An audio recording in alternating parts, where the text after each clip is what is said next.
Good evening, punters, and welcome to another episode of The Tripod, where we break down every NRL game every week from a betting perspective. This week we'll be going through round 19, only a couple more weeks left of the regular season. And before we dive into the games, just want to remind you guys, we don't just do NRL. First of all, I'd like to give a shout out to you, Jacob, for it hasn't come off yet, but you gave out the Nuggets at $13 to win the NBA Western Conference, and they are now in the finals, and that has certainly, if nothing else, given a lot of entertainment to our followers. And not only that, we tipped NFL. We went 4-0 on our first week's best bets. We cashed a $28 multi, a $17 multi, and a $4.60 same game multi. So, listen, I get a lot of messages from people that are like, what can I do? I just keep losing tips. I can't get out of this hole.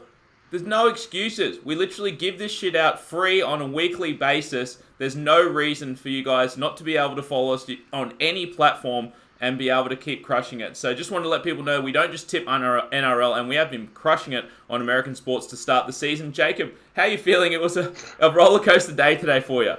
That's right. So my Nuggets won Game 7 today, which is super exciting. Won by 20. Not just that, but beat the favourites to win the West, the Clippers that a lot of people said they had no chance against. And the common theme, and look, I totally get that it's a 13-1 tip that hasn't won yet. They're still underdogs in the next series. But the common theme across NFL, as you said, we didn't lose a single tip, or NBA, we give you a tip where we truly believe its value and we share why. Just like we are, every week in the NRL, we're telling you what we think is worth a bet and why. In this case, while the Nuggets, haven't won the whole conference yet, they were 13-1. They were clearly undervalued. They've won 4 games in this series where they were paying $3.50 to $4.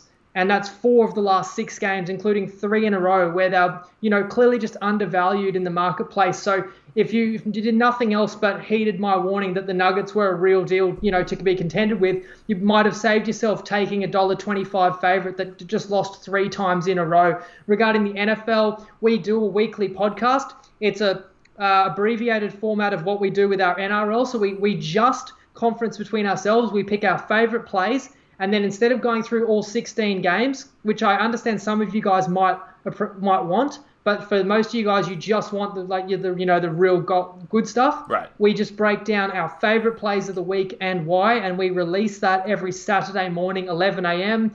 on the same podcast channel, and the video goes up on Facebook and on YouTube. And as you say, we cashed our multis right off the bat, 28-1, 19-1, and same game. So beautiful start, but I can assure you guys, our number one goal right now is to finish this season, this NRL season, strong. It's been an amazing season, 63% winners. We do not want to let ourselves down and drop off whatsoever. And I'm going to put the call out one more time for anyone who listens or watches every week. We're still in talks to add a sponsor or sponsors to our show. We've got a couple more regular season weeks to go. We've got what's going to be an exciting month of finals and then State of Origin afterwards. So there's an opportunity there. We want to be able to keep putting in the time and the effort and energy and the content across all platforms that we can for you guys for free. So if we can get a sponsor on board, that's going to help us do that. So if you have a business, someone who does, then feel free to reach out.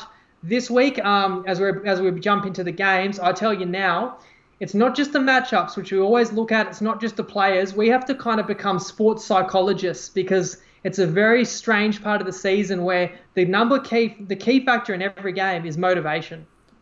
Yeah, in real estate, it's location. In the final weeks of the season, it's always motivation. Let's kick things off with the Thursday night game, Jacob. We have the Rabbitohs hosting the Bulldogs. The Rabbitohs are 16.5-point favourites. The total is 44.5. And on the theme of motivation, we can talk about the Rabbitohs here. The Rabbitohs have limited motivation in my mind for this one. They can't make the top 4 anymore. And look, some might say you want to fight for that 5th or 6th spot. But in saying that, the 2 teams that they'll be fighting against, 6th and 7th Knights and Sharks, it's going to be a Sydney finals game anyway. So limited motivation for this Rabbitohs team. For the Bulldogs, though, I mean, you can say they're in 16th, nothing to play for, but they want to get off the bottom of the ladder. And honestly, they can probably see the Broncos losing their next 2 games. So if they can just jag one of these last 2, then they don't finish with the wooden spoon, which would be an accomplishment, I guess.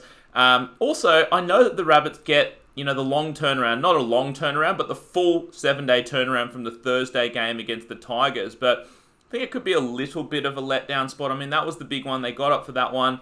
They kind of let it slip towards the end, but it was a hard-fought game. And now you're kind of playing this Doggies team. I could see a slight bit of a letdown for the Rabbits with, very, very limited motivation in this one.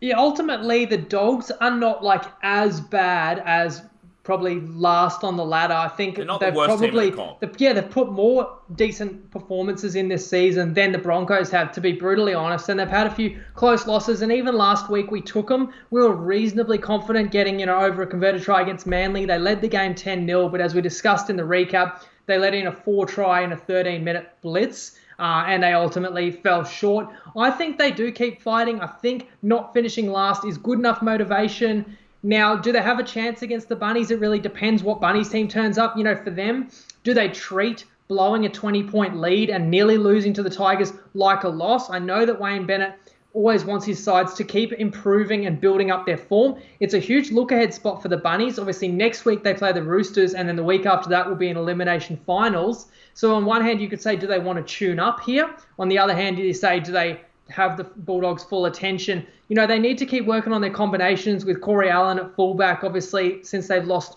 Latrell. So I feel like it's one of those ones where if the Rabbitohs get up big, they may carry on with it. Unlike last week, they'll make an emphasis to carry on and really bury the opponent. But if the Dogs are any chance, they got to get in the grind early. That's why it might be a good play to get on the Bulldogs, catching a good number of first half points. And that is the only best bet we have for this game. It's the Bulldogs catching 8.5 points in the first half. You'll find that one at $1.87 on Ladbrokes and on Neds. Let's move on to the Friday games. It's the Cowboys hosting the Panthers. I don't know why I have the Titans written up. Anyway, it's the Cowboys plus 14.5 points. The total sitting at 42.5. Now, the Cowboys, good effort last week, honestly, in what I thought could be a flat spot for them after that, a big emotional win at home the week before. But they were honestly gallant against the Storm in a perfect letdown spot for them. They fought back late and really showed me, more than I expected of this Cowboys side away from home. But the issue is this week, Maguire suspended, Asiata suspended. They're saying Tamalolo could return, but honestly, why the fuck would you bring him back? It's a lost season. I understand it's your last home game, but do you really want to put your best player at even more risk? Look, the fact of the matter is, I think whether Tamalolo plays, and especially if he doesn't, this Panthers forward pack could absolutely run riot over this Cowboys side. They've been one of the better forward packs all season long. So, it's tempting to take the Panthers, but once again, it's 14.5 points. You're away from home. No Api Coruscant, no James Tamo, and I know Tamo's rested for this one, so people might say, Panthers don't really need this one. I think they still are going to give their full effort in this one. They do want to wrap up the minor premiership and cap off what, has been an epic season for them. And not only the minor premiership, but I think deep down, you absolutely want to play a home game against the Eels rather than, against the Roosters. That's for sure. So, look, in terms of this game, the Panthers win this one. I'm pretty certain of it. But at the same time, laying 14.5 points away from home against a Cowboys side that just might get up one last time, probably too rich. And there is something to be said for just this historic run that the Panthers are on. You don't really want to get in front of them. They've obviously won 13 in a row. And without, off the top of my head, I have to say they've covered the vast majority of those games as well. They've absolutely played ruthless. And while Coruscant's out and Tamau's out, there's a real fight for positions in this squad. Everyone wants to be in this 17. It's a really special buzz that they've got. And this is probably a sneaky tough game because that road trip to Townsville, some other sides have definitely, found it's a bit of a banana peel situation. The Knights went up there and got rolled. Raiders went up there and had and nearly lost. Even Roosters went up there and were down almost, late in the first half. So some teams find it hard to, hit the ground running up there in Townsville. And Gavin Cooper's announced his retirement, so it's his last home game. The Tamalolo thing, of course, if he plays, that's going to be a big boost. But I'm with you. You've invested so much money in him. He carries the team on his back. He's coming back from a knee injury. You have absolutely nothing to gain from the last 2 weeks. Don't tell me because Josh Hannay has only won one game as a head coach that he would, bring this guy in for the sake of trying to improve his little interim coaching record. It's not the best move for the club. Let him have a full off season. But I don't have enough confidence in the Cowboys, as you say, a couple guys out as well, that they can keep it close.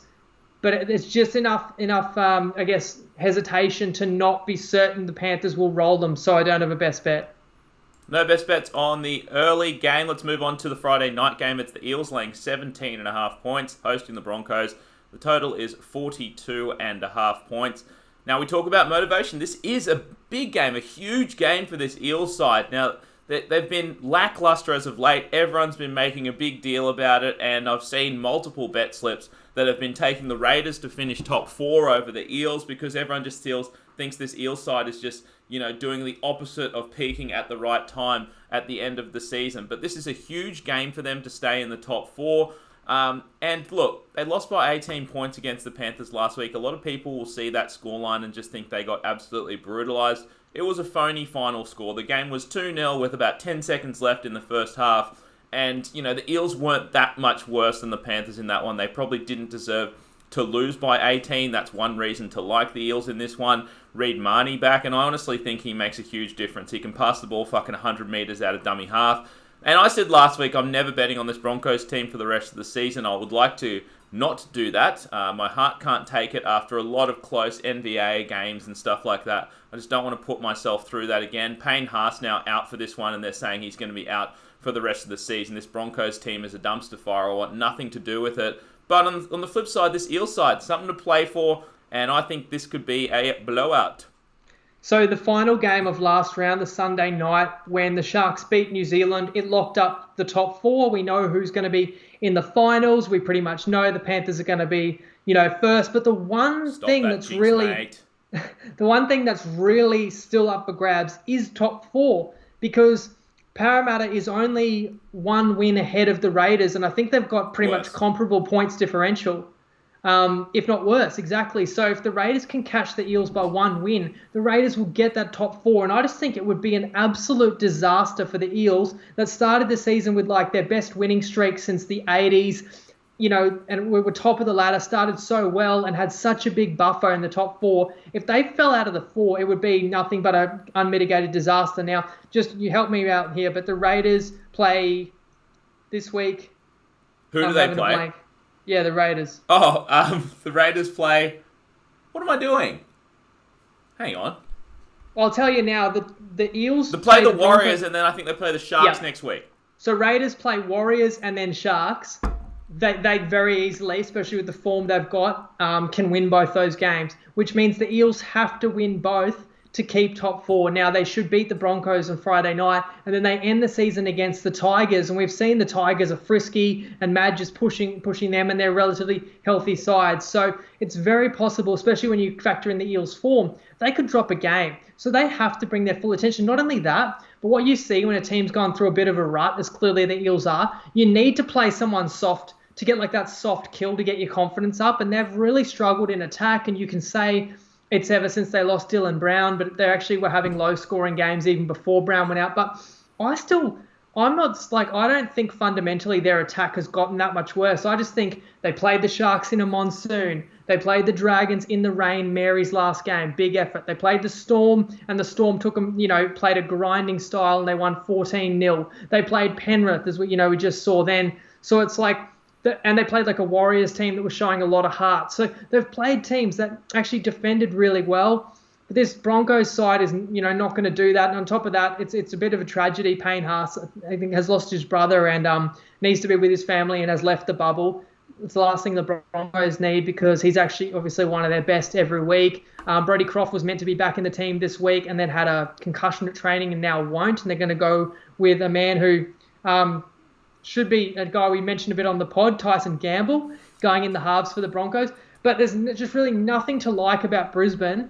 And this is just the ultimate spot at Bankwest, the scene of the crime where they won 58-0 last year, for them to slaughter Brisbane. And that's why we talk about we don't often lay a big number. But I can't really foresee anything but a big Eels win. This could be the first time we've taken a 17.5 point favourite the whole year. We've got two best bets on the Eels. We're taking them laying 2.5 tries. It's $1.95 on Bet365, once again under the score tab if you're having trouble finding that one. And the Eels team total over 12.5 points in the first half. That's also on Bet365 at $1.87. Let's move on to the Saturday. We also had a side bet, or did you not put it up? Oh, yeah, I forgot about that one. This is just a bit of fun, but we were debating. I think Blake Ferguson scores again. And, you guys know Blake Ferguson didn't score the first 15 or 16 weeks of the season. And then someone put up in the group the odds that you could bet, like, will he score this season? And if so, which game? And I wrote he'll score against New Zealand and Brisbane. So I got the first part of that prophecy right. Correct. So anyway, he's paying between like $1.65 and $1.80 this week, and we even considered like would it be best bet worthy, but the bookies just rip you off with anytime try scorers. So and invariably you'll take a guy and then Wonga Blake won't pass to him, whatever. So we spared it as a side bet, but Alex is willing to go up against me at 50-50 odds whether Fergo will score a try. So that's a bit of fun for a side bet. You're right. I need to remember to write that one down so I can add that to the spreadsheet. Let's move on to Manly laying 6 points, hosting the Titans. The total is 42.5 points. I really didn't know what to do with this one as soon as the news came out that Tommy Turbo was actually named in the reserves. Now, I can't imagine they'd want to risk him, or at least the Seagulls would want to risk him in this game, but I'm no coach, and I've seen some strange things happen towards the end of the season with teams resting players and not resting players, because on the surface it seems that, like, Manly's not that much better than this Titans side, and I kind of do know what I'm going to get out of the Titans. I'm going to get max effort out of them every single time, plus they get back Proctor for this one. And like I said, I don't know if Manly are that much better than this Titans side, but, the thing for Manly is I just can't do it, because if Tommy Turbo is named, and if he does play, he's got to be healthy enough to go on the field. He's got to be close enough to 100% to risk it. And imagine how pumped it's going to be down there at Lotto Land with Tommy Turbo playing his first game back in ages in their last home game. Then there's not a chance in the world I would want to be on the Titans. So just too much uncertainty in this one for me. That's right. Like, this is the Seagulls Saturday Arvo at home at Brookie, where they've actually had a really poor record this year, and that's all the more reason to want to chalk up a nice win. And they're such a different team when Tom Trbojevic plays. They've still got all their key forwards and still got DCE. And the answer is State of Origin. I think Tom Trbojevic doesn't come back with 2 games to go and nothing to gain, except for the fact that he's obviously been working really hard at his rehab. He wants to get the match fitness and prove himself, because he's, like 24, 25-year-old, fullback who's potentially one of the best 3 rugby league players in the world on his day. The thing is, I'll just ask you, like, if you're picking the New South Wales team, Turbo doesn't play the rest of the season, and then you talk to them, before selection time, and he's 100% ready to go, you're still picking him anyway. I think, that we should talk all about, like, Origin selections coming up, but I think he definitely wants to prove himself that he's match fit and get through a couple of games, because it would be a dice roll to play him if he had no matches under his belt. And obviously, like, they'd be doing a lot of training drills to make sure that he's good to go and they can do hammy integrity tests and things. Sure. And in saying all this, he's still only in the reserves. Maybe he doesn't even play this week but just plays next week purely to prove fitness. So it's all speculation at this point, but I think if there wasn't an Origin series in November, we wouldn't be having this discussion. And if I was Manly, I've just given him a super long, mega money deal to wrap him up at this club. He's had persistent, injuries. The last thing I want is him coming back with 2 games left in the season with a chance to re-injure, not to mention the high intensity of Origin. So I don't think it's ideal for Manly, but still, he might play and he might lead them to a big win. On the other hand, the Titans have won 3 in a row. They're putting in every week. I think a lot of punters are going to see the $2.50 roughly head-to-head odds as value, but I would caution them that it won't be if Tommy Turbo plays. Indeed, so no best bets for the Manly game. Let's move on to the Storm hosting the Tigers. The Storm are 14.5-point favourites. The total sitting at 44.5 points.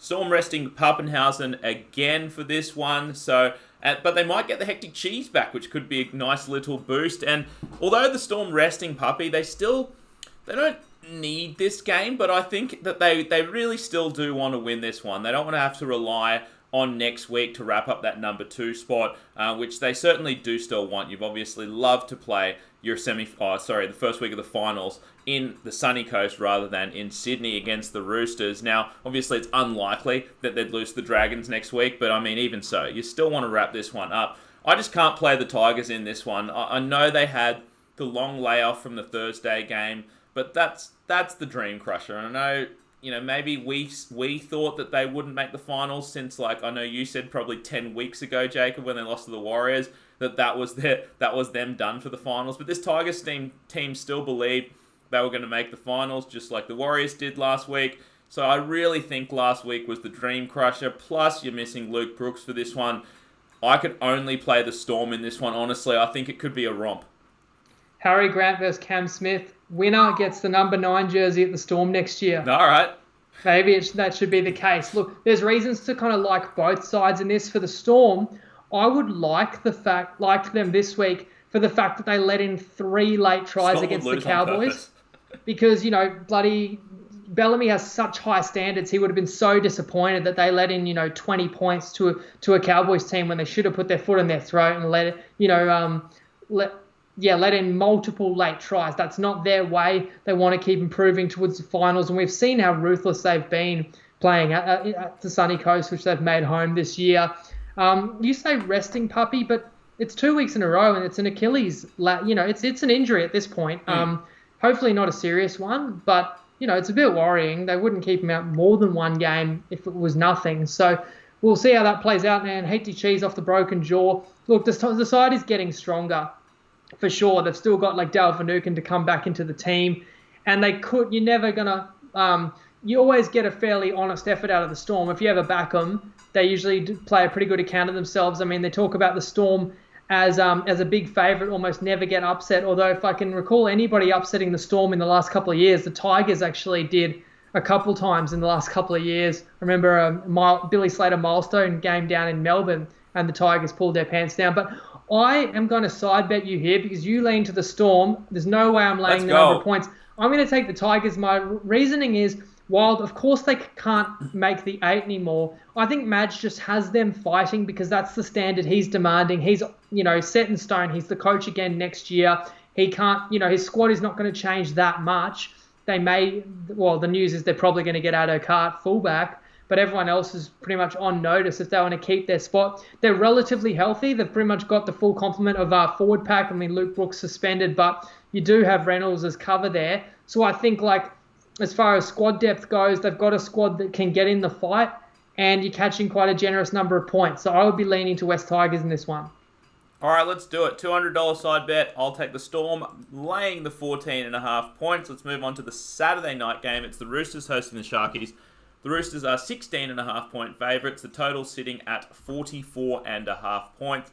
Now, Roosters, as we always say, they know how to prep for finals time. Resting Teddy and Taukeiaho in this one, just trying to get healthy because they're pretty much locked into that number 3 spot. They know they'll be playing the Storm week 1 of the finals, and obviously this Roosters is still fielding a beastly team, and they've been, peaking at the right time lately. But as we've discussed, this isn't the same Roosters team that started the season. They've had some injuries along the way, and obviously the rested players, like I mentioned. For the Sharks, I mean, they don't need this game either. That they have absolutely nothing to play for. They're locked into that 8th spot pretty much. I think they can climb to 7th maybe. But they clinched the final spot last week with a win over the Warriors. So nothing to play for except really chemistry and confidence. And I like the fact that the Sharks have made no roster changes since last week. I think they're going to give it a red-hot crack this week. And, I really think that the Sharks have a shot in this one. I think that the Sharks could upset the Roosters in this one. Call me crazy. I have bet the Sharks halftime, full-time at $15 on Ladbrokes and on Neds. If you want to get on with me, I think that's still there. But I honestly think the Sharks have a chance in this one against a Roosters side with questionable motivation. I understand the Sharks do as well, but 16.5 points, I'll take it. Yeah, it's one of those ones where the Sharks really have not much to gain from this. So then you can't be sure that they're going to throw their full effort at this. But on the off chance that they do throw everything in at this game, they could actually catch the Roosters on an off night. So that's where I like that higher variance, because I'm not certain I'm getting a full effort by the Sharks. So I wouldn't, if you went into the alt lines and you took, I can get Sharks plus 24.5 at $1.40. I wouldn't want to load up on that because you know what could happen. But you're going the super long odds for the upset. So I don't disagree with that there could be value in that. But Because you're right, like on the same token, like with the halftime, full time, if the Sharks are down by 12 at half, they could just mail it in. They're not going to win the game. If they're up at half, they'll keep trying. Yeah, and if they're up at half and you got 15-1, then you're going to, have some fun and be glad you took that ticket. And I think I've agreed to a side bet against you in this one as well, right? Right, and my reason for taking the Roosters again is they beat the Knights like 40-10, and that score flattered the Knights. I talked about in the recap. 1 line break conceded, 2 tries to the Knights off bombs. Now, obviously, Teddy's been rested, but like Manu gets a chance to run right, and I almost feel like the games where Teddy's out, the rest of the team lifts and executes even more sharply. You've still got Keary only getting better. Plenty of other good outside backs in that team. And yes, Taukeaho's rested, but Warrior-Hargreaves comes back in. So that's not bad when you can swap out, one of the best 5 props in the comp for another one of the best 5, I think, without argument. So still a super sharp side. Albo breaks the record for most ever Roosters appearances. And there's chat that when they've got the full complement, Albo might not even make the 17. That's how fierce. It's a bit like Penrith. Competition for spots is in this team. Flanagan wants to cement his spot. I really feel like they're not going to let up and they're just really starting to peak towards finals. Whereas the Sharks, now that they secured that top 8 spot last week, really all they should care about is giving themselves a chance to win in week 1. So I go the other way. And I think Roosters could just roll them. So another side bet, that's 3 this week. I think that matches the record for us of all time. Let's move on to the Sunday games. It's the Raiders hosting the Warriors. The Raiders are 14.5-point favourites. The total sitting at 42.5. We speak about motivation. The Raiders still have a lot of motivation. We talked about it with the Eels. The Raiders can still snatch that 4th spot, even if the Eels do win earlier on in the round, because who do Eels have next week? Tigers. That's a losable game in the Raiders' mind. So they're going to be completely up for this one. The top 4 spot is still within reach. Plus they had what you could only describe as a training run against the Dragons last week. Meanwhile, I mentioned this with the Warriors. This game pretty much is more of a bet against the Warriors as on the Raiders, really. Or probably 50-50. But they were mathematically eliminated last week in a tough game that they had chances to win that one. Plus, you lose your lone players. Plus, it's the second straight road game that you're playing. And honestly, I think that, the bubble has to burst. I said it at some point. I really think it could be this week. And if I was to imagine, the Warriors, I'm going to get one more good effort out of them out of the last 2 games. I think it's probably next week at home against Manly. I think the Raiders, it's a really tough place to play. Strong home field in Canberra. Plus the very high possibility in my mind that the Warriors could be extremely deflated for this one. I have to take the Raiders. Yeah, I outlined when we talked about why we like the Eels. It's the biggest thing that's left to be decided in the next 2 weeks is top 4. It's very much still up for grabs, especially in the Raiders' mind. They still believe they have a list that could get back to the grand final and even win this year. The pathway to do that is to leapfrog the Eels, jag an upset in week 1 of the finals, just like they did last year. And then they've got 2 weeks off and a prelim in Canberra. So that is what this team must be fully focused on. With the Warriors, look, if I could go back in time and I could bet on the Warriors for the last 8 weeks and I could respect them more and I knew that they'd keep fighting even when key players were out or they faced adversity, I wish I had. We've been wrong in the sense that we have not given the Warriors enough credit. That's true. But it doesn't mean you want to be late to the party and now start backing the Warriors. And I think they've been so valiant this year and brave in the effort they've put forward in keeping themselves in the finals hunt. Now, if they get the squad together and they say, look, we've missed the 8, but it's still been a great effort, let's not sour this year by, no showing the final 2 weeks and losing by 50 the last 2 weeks. I could see them still coming out and putting in a decent effort. I'm not guaranteeing that they roll over, but there is that chance that, mentally it's just going to be hard. And if they get down in this game, it's going to be hard to really reach in and find much more. I think that now they're ready to get home. And as I said, it's honestly been an awesome 2020 year for them in unbelievably trying circumstances, including the players who are out, the lone players. I forget his name now. Is it Jermaine? Alvaro and Jennings.